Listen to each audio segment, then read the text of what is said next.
الحمد لله رب العالمين والصلاة والسلام على حبيبه سيد الأنبياء وأشرف المرسلين وعلى آله الطيبين الطاهرين وأصحابه الراشدين المهديين وعلى من أحبهم وتبعهم بإحسان أجمعين إلى يوم الدين. أما بعد، فأعوذ بالله من الشيطان الرجيم. بسم الله الرحمن الرحيم. فإن آمنوا بمثل ما آمنتم به فقد اهتدوا وإن تولوا فإنما هم في شقاق فسيكفيكهم الله وهو السميع العليم.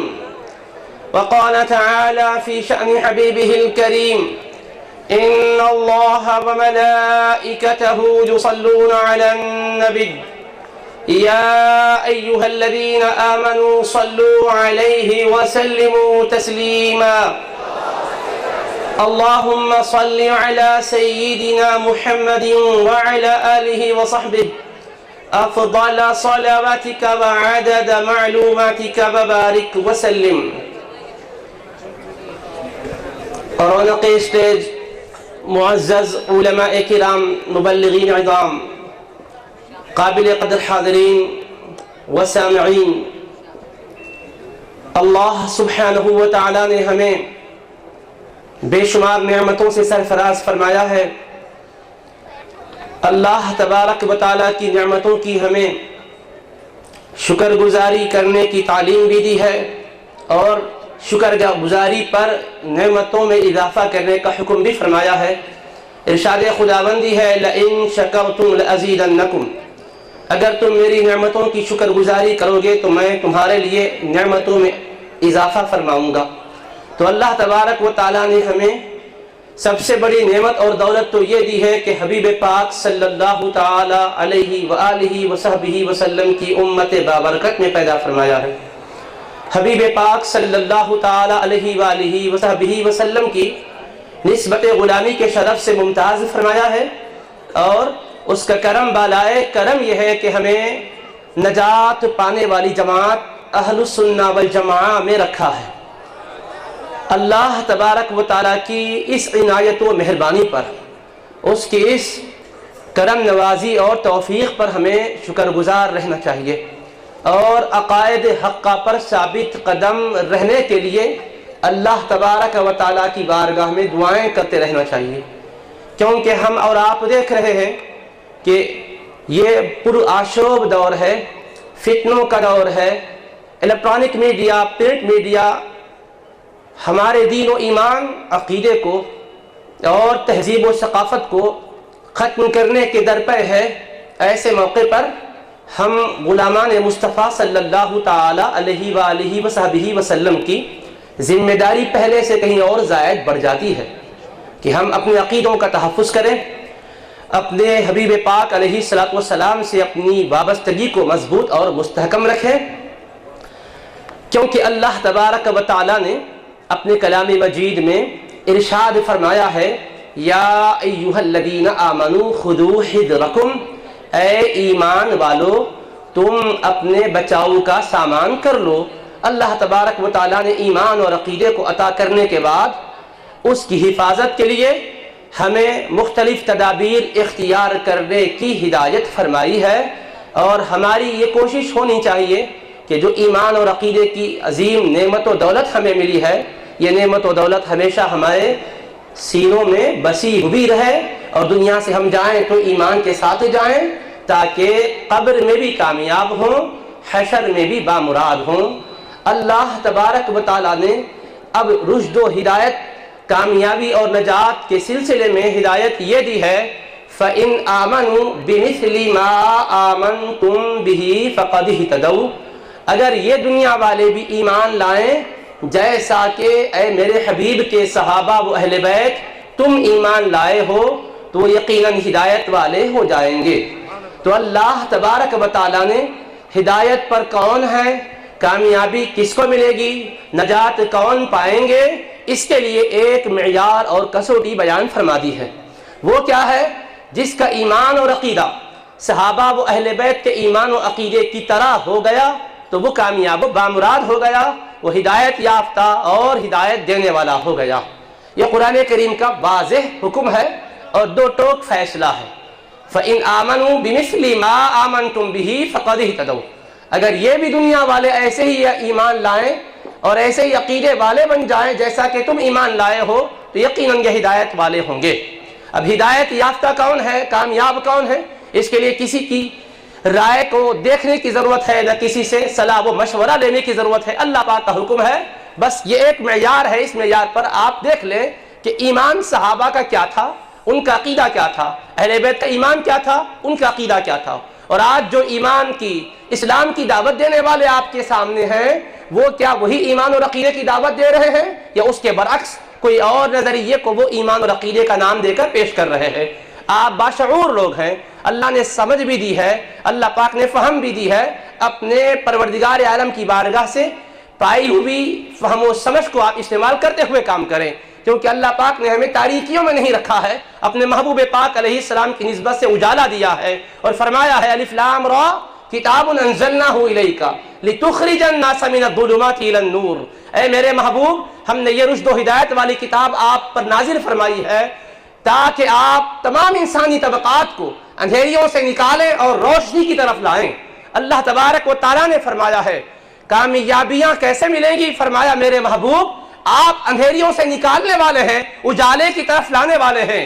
تو اللہ تبارک و تعالیٰ نے یہاں اندھیریوں کو جمع کے طور پر ذکر کیا، لِتُخْرِجَ النَّاسَ مِنَ الظُّلُمَاتِ إِلَى النُّورِ، اندھیریوں سے، ظلمتوں سے آپ نکالیں گے، نور کی طرف لائیں گے فرمایا، روشنی کی طرف لائیں گے فرمایا۔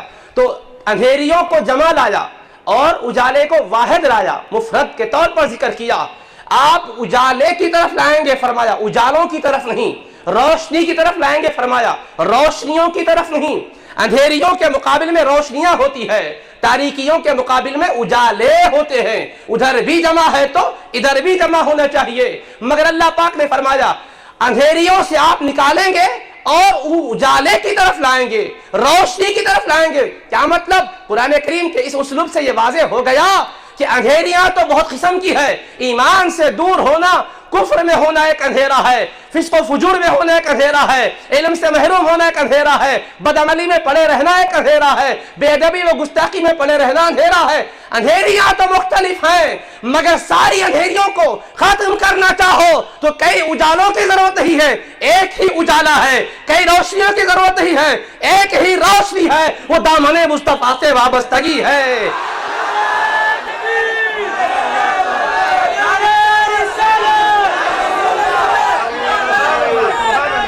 اللہ تبارک و تعالیٰ نے فرمایا اے دنیا میں رہنے والوں، اندھیریوں سے نکلنے کے لیے مصطفیٰ کریم علیہ السلام کی بارگاہ کا قصد کر لو۔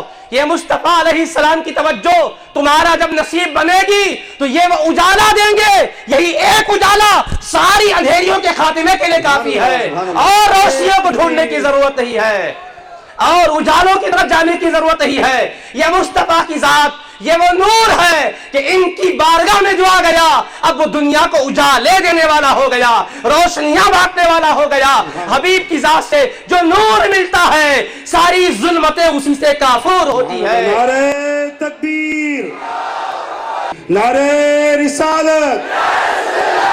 فرما رہا ہے رب کائنات کہ کیا وہ انسان جو کہ مرا ہوا پڑا تھا، مردہ تھا، ایمان کی روشنی نہیں ملی تھی، اخلاق کا اجالا نہیں ملا تھا، علم اور عمل سے بالکل محروم اور کوڑا تھا، بالکل وہ جان سے جا چکا تھا، مردہ اور بے جان ہو چکا تھا، فَأَحْيَيْنَاهُ، ہم نے اپنے حبیب کو بھیج کر اسے زندہ کر دیا، وَجَعَلْنَا لَهُ نُورًا، اور مصطفیٰ سے وابستہ کر کے نور بھی دے دیا، اجالا بھی دے دیا۔ اب وہ دنیا میں چلتا ہے تو پریشانیوں میں نہیں چلتا ہے، یمشی بہ فی الناس، وہ مصطفیٰ کے نور کا اجالا لے کر چلتا ہے، وہ روشنی میں چلتا ہے، صبح بھی چل رہا ہے تو اجالے کے ساتھ، دوپہر میں بھی چل رہا ہے تو اجالے کے ساتھ، حتیٰ کہ دنیا کا سورج ڈوب چکا ہے، بظاہر گھٹا ٹوپ اندھیرا آ چکا ہے، مگر در مصطفیٰ سے جو وابستہ ہے اندھیریوں میں نہیں ہوتا، یہ اجالے کے ساتھ چل رہا ہوتا ہے، نور کے ساتھ چل رہا ہوتا ہے۔ پروردگار فرما رہا ہے کمم مثلہ فی الظلمات، ایسے مصطفیٰ کے عاشق کو، ایسے باوفا جانثار کو کیا تم اس کی طرح سمجھتے ہو جو کہ اندھیریوں میں پڑا ہوا ہے، جو کہ تاریکیوں میں گھرا ہوا ہے، لیسا بھی خارج منہا، وہ ان تاریکیوں سے نکلنا بھی نہیں چاہتا ہے، اگر وہ ارادہ کر لیتا ہے تو حبیب وہ کریم آقا ہے، اگر وہ ارادہ کر لیتا ہے تو مصطفیٰ کا فیض اسے بھی اندھیریوں سے نکالتا ہے، اجالے والا بنا دیتا ہے، اسے روشنی والا بنا دیتا ہے۔ تو اللہ تبارک و تعالیٰ نے بتلا دیا کہ اہل سنت و جماعت الحمدللہ نور والے ہیں، کیونکہ مصطفیٰ علیہ السلام کے نور کو مانتے ہیں اور اسی نور کی خیرات میں صبح و شام لیل و نہار بسر کرتے ہیں، اسی وجہ سے دنیا کو یہ اجالے بانٹتے ہوئے جاتے ہیں، روشنیاں دیتے ہوئے جاتے ہیں۔ تو عزیزان محترم، یہ نعمت و دولت جو اللہ پاک نے ہمیں ارزاں عطا کی ہے، اس نعمت و دولت کی ہمیں قدر کرنی چاہیے۔ آج اسی دولت پر حملہ ہو رہا ہے، اسی نعمت کو چھیننے کی کوشش کی جا رہی ہے۔ آج دنیا کے حالات ہماری آنکھوں کے سامنے ہے، ہماری بیٹیاں، ہماری بہنیں آج ارتداد کا شکار ہوتی نظر آ رہی ہے، اپنے جنسی جذبات کی تسکین کے لیے غیروں سے شادی رچاتی ہوئی نظر آ رہی ہے۔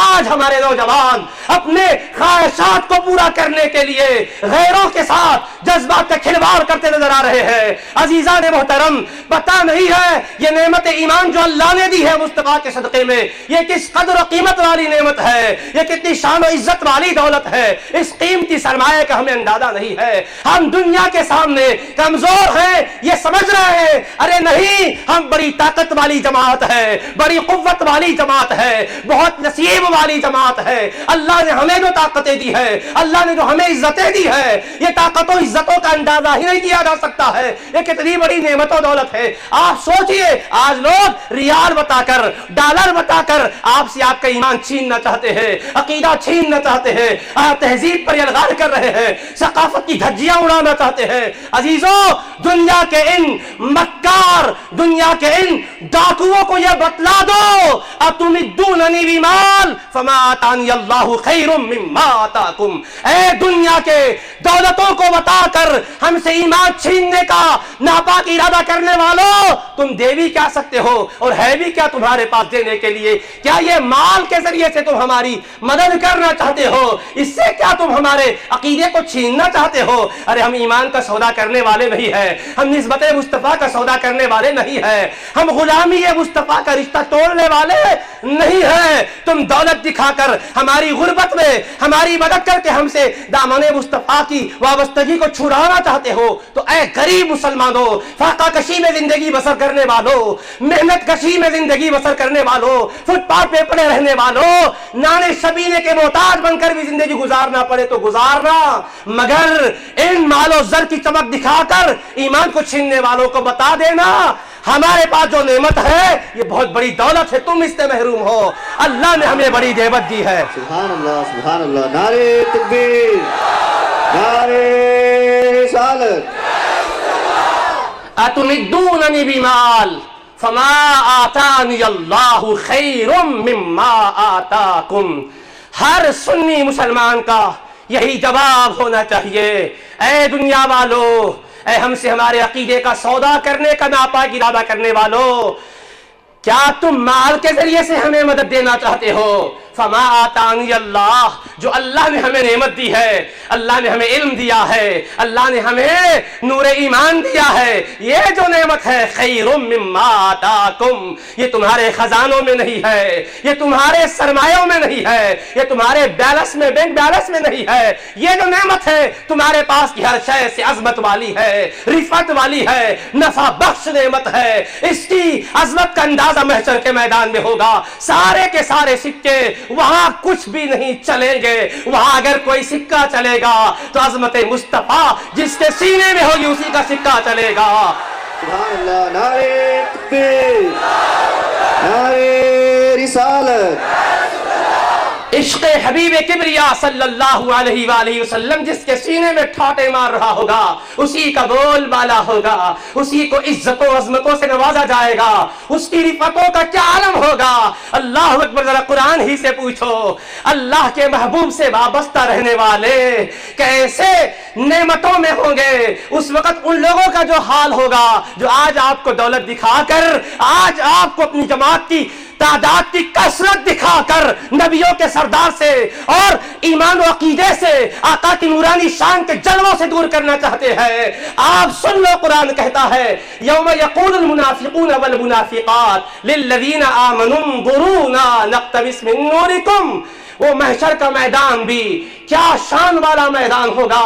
اس دن ایک وہ غلام بھی ہوں گے جو آقا علیہ السلام کی نورانی شان کو مانتے ہوں گے، آقا کی شفاعت کو مانتے ہوں گے، در مصطفیٰ کی خیرات سے اپنی جھولیوں کو بھر لیا کرتے تھے، جو یہ کہا کرتے تھے تیرے ٹکڑوں پہ پلے غیر کی ٹھوکر پہ نہ ڈال، جن کی آنکھیں کہا چھوڑ کے صدقہ تیرا، جو یہ کہا کرتے تھے کون دیتا ہے دینے کو منہ چاہیے، دینے والا ہے سچا ہمارا نبی، جو آقا کے در کے ٹکڑوں پر اپنی زندگی گزارا کرتے تھے وہ ہوں گے، اور یہ بھی ہوں گے جو کہا کرتے تھے مصطفیٰ کریم علیہ السلام سے مانگنا جائز نہیں ہے، ان کی بارگاہ میں بھکاری اور منگتا بن کے جانا جائز نہیں ہے۔ یہ بھی وہاں ہوں گے جو آقا کے نور کو اجالے کو مانتے، وہ بھی ہوں گے، اور انکار کرنے والے یہ بھی ہوں گے صبح طیبہ میں ہوئی بٹتا ہے بالا نور کا، یہ کہنے والے بھی ہوں گے، اور نور مصطفیٰ کا انکار کرنے والے بھی ہوں گے۔ نعرہ رسالت، زندگی بھر ان نورانی عقیدوں کو سینوں میں بسانے والے اور دنیا بھر کے لوگوں کی مخالفت مول لینے والے ہوں گے، آج انہیں جہاں ان کی اکثریت ہے شرمندہ کیا جا رہا ہے، ان کو بظاہر بے وقار کرنے کی کوشش کی جا رہی ہے۔ آج آپ بہت ہی بڑے مجمع میں موجود ہیں، لیکن ہمیں پتا ہے وہ سنی غریب مسلمان کی حالت بھی معلوم ہے جو اپنی بستی میں اکیلا ہے، باقی اطراف بد عقیدہ لوگ ہیں، بد مذہب لوگ ہیں، اس کے بیچ میں اس بیچارے کو عقیدے حقہ پر رہنے میں کتنی مشقتیں اور کتنی مصیبتیں پر واقع ہو رہی ہے، اس پر اس کو پتا ہے۔ عزیزان محترم، اب یہاں تو دل دکھ رہا ہے، یہاں تو تان و تفریح کا نشانہ بنایا جا رہا ہے، یہاں تو دھمکیاں دی جا رہی ہے، مگر عزیزان گرامی قدر حشر کا میدان ہوگا، آپ کی شان وہاں دیکھنے کی ہوگی۔ اب کیا ہوگا؟ یہ جو زہد و ورع کا دعویٰ کر رہے تھے، اللہ کے رسول علیہ السلام کی بھولی بھالی امت کے عقیدوں پر ڈاکہ ڈال رہے تھے، یہ وہاں ہوں گے تو کیا کریں گے؟ اندھیریوں میں ہوں گے، ان کے پاس کوئی اجالا نہیں ہوگا، کیونکہ نور ہی کو نہیں مانتے تو اللہ بھی بے نیاز ہے، اجالا ان کو کیوں دے گا؟ اللہ ان کو روشنی کیوں دے گا؟ وہ اندھیروں میں رہیں گے۔ پھر اس کے بعد کیا ہوگا؟ اللہ ان عاشقوں کو ظاہر کرے گا جو آقا کے نور کا اور آقا کی عظمت کا خطبہ پڑھا کرتے تھے اور وہ پاکیزہ عقیدے کو سینوں میں بسائے ہوئے تھے۔ اللہ انہیں کیا کرے گا؟ اللہ پاک انہیں نور کے ممبروں پر بٹھائے گا، لہم منابر من نور، نور کے اسٹیج ان کے لیے سجے ہوئے ہوں گے۔ اور پھر کیا ہوگا؟ وَإِنَّ ثِيَابَهُمْ نور، اور ان کو جو لباس پہنایا جائے گا وہ بھی نور کا ہوگا، ممبر بھی اسٹیج بھی نور کے ہوں گے، لباس بھی نور کے ہوں گے، وَإِنَّهُمْ لَعَلَىٰ نور، اور وہ نور ہی کے اوپر بٹھائے جائیں گے۔ اب اس کے بعد کیا ہوگا؟ يَسْعَىٰ نُورُهُمْ بَيْنَ أَيْدِيهِمْ وَبِأَيْمَانِهِمْ، ان کے آگے بھی نور ہوگا، دائیں بھی نور ہوگا، نور ہی نور ہوگا، اجالا ہی اجالا ہوگا، روشنی ہی روشنی ہوگی، اور ادھر وہ بھی ہوں گے جو اس کو نہیں مانا کرتے تھے۔ اب محشر کے میدان میں کہیں گے، کیا کہیں گے؟ قرآن ہی سے پوچھو، کہیں گے یوم یقول المنافقون والمنافقات للذین آمنوا، منافق مرد اور منافق عورتیں ان ایمان والوں سے کہیں گے جو آقا کریم علیہ السلام پر جانوں کا نذرانہ پیش کرنے کے لیے تیار رہا کرتے تھے، کیا کہیں گے؟ انظرونا، اے ایمان والو، اے نور مصطفیٰ کے جلووں میں اپنی زندگی بسر کرنے والو، ایک نگاہ اٹھا کر ذرا ہمیں دیکھ بھی لو۔ یہاں کیا کہتے تھے؟ مصطفیٰ کی نگاہ کرم کی خیرات مانگنا شرک ہے اور بدعت ہے، اللہ کی نظر کرم ہو تو بیڑا پار ہے، حبیب کی نگاہ کرم سے کیا ملنے والا ہے؟ تم سرکار سے نظر کرم کی بھیک مانگتے ہو، یہ بدعتی عقیدہ ہے، یہ شرکیہ عقیدہ ہے۔ یہاں آقا سے نظر کرم کی بھیک نہ مانگنے کو شرک و بدعت کہتے تھے۔ اب وہاں کیا ہوگا؟ عظمتیں جب کھلیں گی تو اس وقت سرکار سے تو عرض کرنے کی ہمت نہیں کریں گے، ایمان والوں سے غلاموں سے کہیں گے انظرونا، ایک نگاہ ہم پر ڈال لو، ایک مرتبہ ہمیں دیکھ لو۔